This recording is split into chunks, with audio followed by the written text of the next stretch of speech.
5월 1일 월요일입니다. 오늘 아침 신문은 어떤 소식 다뤘는지 짚어보겠습니다. 이현웅 아나운서가 정리해왔습니다. 어서 오십시오. 안녕하십니까? 네. 자, 오늘 첫 번째 기사부터 보겠습니다. 자, 오늘 5월 1일 노동절인데 저희는 출근을 했지만 많은 분들이 아마 쉬는 분들이 꽤 많을 것 같습니다. 자, 한국일보의 노조와 관련한 기사가 실려 있네요. 그렇습니다. 네.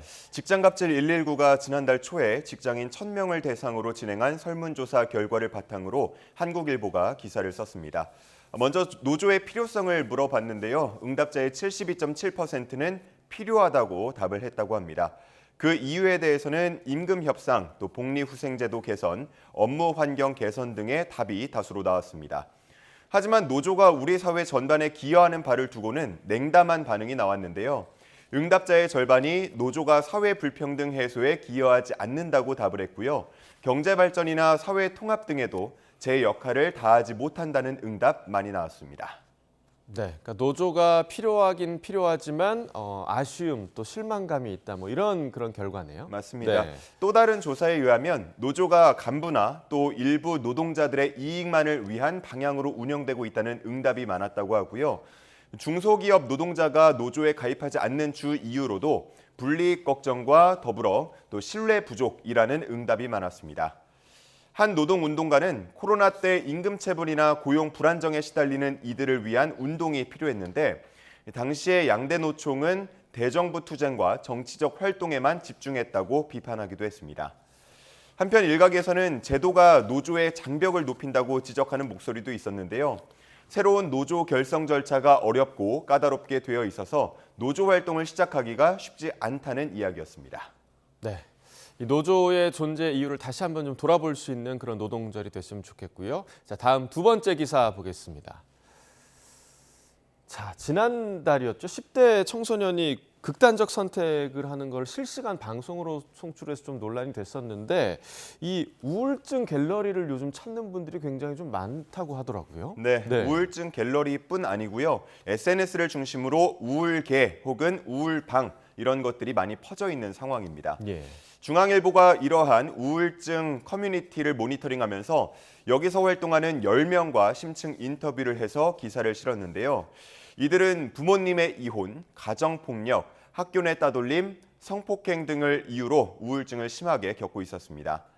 상담도 받아보고 정신과에도 찾아가 봤지만 우울증을 완전히 해결할 수는 없었다고 하고요.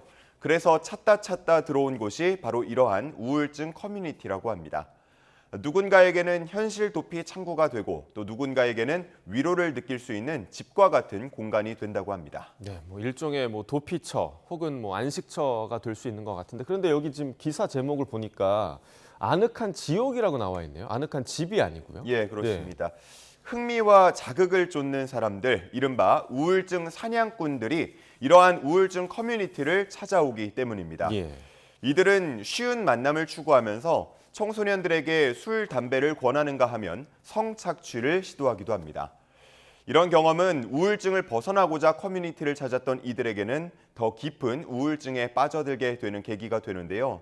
전문가들은 온라인상에서 고립된 청소년에 대한 접촉면이 무차별적으로 확대되고 있다면서 더 큰 범죄로 이어질 소지가 커진 점이 우려된다고 지적했습니다. 네, 그러니까 범죄나 상처를 피해서 왔는데 결국엔 그 범죄에 또 노출되는 꼴이잖아요. 맞습니다. 이 커뮤니티 이용하는 분들은 좀 주의하실 필요가 있으실 것 같습니다. 자, 다음 기사 보겠습니다.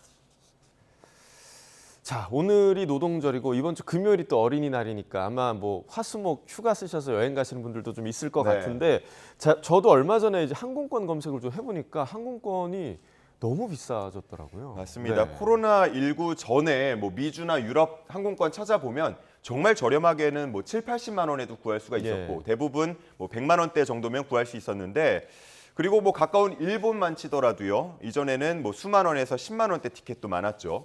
그런데 지금은 미주나 유럽 가려면 이코노미석을 예매하려고 해도 왕복 200만 원 이상은 줘야 하고요. 일본도 쉽게 찾아보면 30만 원대 이상으로밖에 구할 수가 없습니다. 이렇게 가격이 오른 이유는 항공기 공급이 여행 수요를 따라가지 못하기 때문인데요. 코로나19를 거치면서 각 항공사들은 비용 절감을 위해서 임대 항공기를 반납했습니다. 그래서 국내 항공사의 항공기 수가 50대 가까이 줄어든 상태입니다. 여기에 더해서 항공사의 인력 부족, 또 유류 할증료 증가 등도 영향을 준 것으로 분석되고 있습니다. 자, 그러면 우선 이제 많은 분들이 여행을 떠나시는 여름 성수기까지는 지금 가격 수준이 유지될 가능성이 큰 건가요? 네, 그렇습니다. 정부는 오는 9월까지 국제선 운항 횟수를 코로나19 이전과 대비해 90%까지 끌어올린다는 목표를 밝혔는데요. 그래서 업계 관계자들도 일단 이번 여름 성수기가 지나고 항공편이 늘어나면 그때서는 가격이 떨어질 가능성이 있다고 전망하고 있습니다. 그렇게 되면 각 항공사들도 특화 행사를 열게 될 텐데요.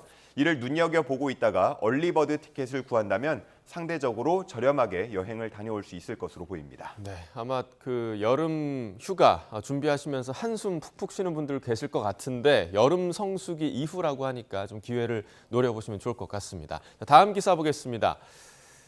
자, 한미 정상회담의 비하인드 스토리 같은 그런 기사네요. 먼저 질 바이든 여사의 패션과 관련한 기사네요. 맞습니다. 네. 이번에 양국 정상 부부가 함께한 자리에서 질 바이든 여사는 무심한 듯한 패션을 선보였습니다. 만찬 때 사용되는 식탁보나 의자까지 다 의미를 하나하나 담아서 준비를 했지만 정작 본인의 패션에 대한 언급은 없었는데요. 현지 언론에서는 패션이 화제가 되어서는 안 된다는 것이 바이든 여사의 믿음이라고 전하기도 했고요. 자신을 과시용 트로피 부인이 아닌 일하는 대통령 부인으로 설정하고 싶어 한다고 분석하기도 했습니다. 바이든 여사는 공개적으로 입었던 옷을 다시 꺼내서 입는 경우도 많은데요. 국민에게 우리와 비슷하다는 신뢰감을 준다는 평가도 나오고 있었습니다. 네, 어떻게 보면 특징이 없는 게 특징이었다라고 할 수 있을 것 같기도 하고요. 자, 또 백악관에서 진행됐던 어린이 합창단 공연과 관련한 내용도 좀 있죠? 맞습니다. 기존의 한인 2세 어린이 합창단은 한 45초 정도의 짧은 아리랑만 부르도록 되어 있었다고 합니다. 그런데 이 노래에 감동해서일까요? 바이든 대통령 부부가 이 공연을 다 지켜보고 나서도 자리를 떠나지 않고 계속 박수를 보냈다고 합니다. 그래서 백악관 관계자가 앙코르 공연을 요청했고 합창단은 뮤지컬 주제곡을 한 곡 더 공연했다고 합니다. 그 이후에도 대화도 나누고 기념 촬영도 하면서 45초로 계획이 됐던 이 행사가 15분 넘게 이어지게 됐다는 비하인드 스토리가 실려 있었습니다. 그리고 백악관 관계자 중에서 한인 2세 직원도 있었다는데 이 공연을 보면서 눈물을 흘렸다는 이야기도 전해지고 있습니다. 네. 이게 한국에서 아리랑을 듣는 것과 외국에 가서 아리랑 듣는 게 굉장히 좀 차이가 있는 것 같아요. 네. 더 좀 감동으로 다가오는 것 같은데 아마 바이든 대통령 부부도 같은 감정을 느낀 게 아닐까 생각이 듭니다. 자, 마지막 기사 살펴보겠습니다. 자, 오는 6일에 이제 영국에서 대관식이 열리죠. 찰스 3세 시대가 이제 시작이 될 텐데 관련 내용인가 봐요. 맞습니다. 네. 천년 가까운 전통을 이어오고 있는 대관식이자 지난 1953년 이후에 70년 만에 열리는 대관식. 오는 6일 오전 11시부터 열릴 예정입니다. 우리 시간으로는 오후 7시 정도가 될 것 같습니다.